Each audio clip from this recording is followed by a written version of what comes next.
Okay hello student, स्वागत है एक और नए धमाकेदार वीडियो के अंदर। और आज के इस वीडियो में हम सभी पढ़ने वाले हैं बेटा purely inductive purely resistive, purely capacitive और प्योरली इंडक्टिव सर्किट के बीच का फर्क, यानी डिफरेंस बिटवीन देम क्या आखिर होता है। क्लास 12 फिजिक्स अल्टरनेटिंग करंट या अल्टरनेटिंग वोल्टेज भी कह सकते हो, क्योंकि जब करंट अल्टरनेटिंग होगी तो वोल्टेज भी क्या होगी, अल्टरनेटिंग होगी। ऑब्वियस ही बात है यार, करंट और वोल्टेज दोनों ही अल्टरनेटिंग होते हैं, ठीक है।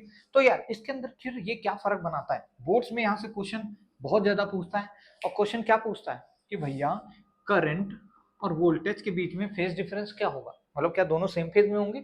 अब ये फेज क्या होता है सर, देखो बेटा क्लास 11 में जब वेव पढ़ाया था ना मैंने, तब आपको फेज बताया था। फेज होती है characteristic property of a wave, कोई वेव किस तरीके जा रही है उसकी कैरेक्टरिस्टिक प्रॉपर्टी बताती है फेज, कहाँ से उसकी शुरुआत हो रही है, ऐसा कुछ समझ लो। तो भैया रेजिस्टेंस बहुत ही प्यारा आदमी है।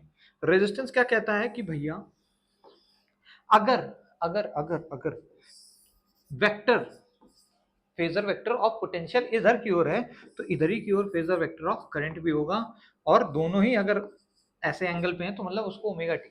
आप नहीं समझ पाए, कहने का मतलब है प्योरली रेजिस्टिव सर्किट का मतलब है प्योरली मतलब हद मार के केवल केवल क्या है उसमें रेजिस्टर है, ऐसा रेजिस्टर लगा हुआ है।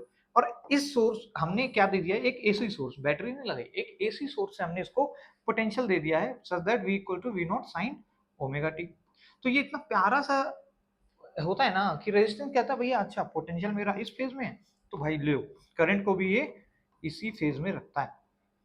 याद रखना फेज मतलब अंदर का एंगल, ये वैल्यू नहीं, ये वैल्यू चेंज होगी, ये वैल्यू होती है peak volt, peak value, peak voltage की वैल्यू, ये पीक करंट की वैल्यू, समझ रहे हो ना बात को।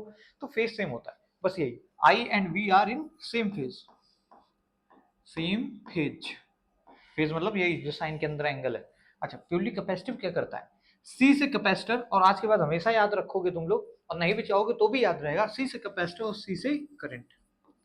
तो प्योरली कैपेसिटिव सर्किट में करंट लीड करती है, क्या करती है, करंट लीड करती है बाई एंगल ऑफ 90 डिग्री या पाई बाई 2, रेडियन बोल दो या 90 डिग्री में बोल दो, ये इतने एंगल से लीड करती है। मतलब क्या कहने का, अगर मैंने इधर बना दिया ना पोटेंशियल कि भैया ये पोटेंशियल फेजर डायग्राम है, तो इससे लीड कर रही होगी, मतलब लीड करने मतलब इससे ऊपर होगी, नीचे की ओर नहीं, इधर की ओर सेंस में ऊपर की ओर होगी, कौन 90 डिग्री ऊपर होगी करंट हमारी। ये पीक वैल्यू और ये पीक वैल्यू, दोनों की पीक वैल्यूज रखनी है, याद रखना। ये फेजर में हम पीक वैल्यूज रखते हैं, ना कि पूरी पूरी आई और वी। देखो ये अलग है, ये अलग चीज है। ये पीक वैल्यू है मतलब मैक्सिमम डिस्प्लेसमेंट एम्पलीट्यूड। वेव जो लोग समझे होंगे उनको समझ आ रही होगी ये चीजें। याद रखना यहाँ पे सी से करंट लीड करती है। अच्छा लीड करती है तो क्या वोल्टेज लैग करता है, वोल्टेज लैग्स, करंट लीड्स। यही चीजें पूछी जाती हैं, कितने एंगल से करता है भैया, लो पाई बाई 2 के फेज एंगल से। समझ आ रहा है, प्योरली इंडक्टिव बताओ। यहां करंट क्या कर रही थी, लीड, वहां क्या करेगी, current lag, current will lag, एक ही याद करना था। और करंट अगर लैग कर रही है तो क्या पोटेंशियल लीड कर रहा होगा, बिल्कुल सर बिल्कुल सर। तो भाई अगर मैं इधर की ओर बना लेता हूं अपना पोटेंशियल, इधर की ओर मैंने पोटेंशियल बना लिया, तो करंट लैग करनी चाहिए, कितने एंगल से, वही एंगल सेम रहेगा 90 डिग्री। तो इस बार मैंने करंट को नीचे दिशा में इसीलिए बनाया क्योंकि मैं दिखाना चाह रहा हूँ कि नीचे की ओर आ गई, मतलब लैग कर गई करंट पीछे। हालांकि ये वेव में मतलब होती है कि फेज किसका आगे है किसका पीछे है। घरों में फेज ऑफ लाइट आती है ना, 3 फेज का 4 फेज का, कुछ वहां से ये चीजें समझिए। फेज एक कैरेक्टरिस्टिक प्रॉपर्टी है किसी वेव की। तो ये जो वेव्स होती है ना, ये वोल्ट, हालांकि पोटेंशियल स्केलर क्वांटिटी है, पर उसको समझने के लिए, क्योंकि अल्टरनेटिंग करंट में वो टाइम के साथ वेरी हो रहा होता है, और जब भी कभी कोई चीज किसी के रिस्पेक्ट में वेरी करने लगती है तो वेक्टोरली बिहेवियर उसका होता है, फिर हम उसको स्केलर मान के सम नहीं कर सकते कि भैया अभी ऐसा कर दें।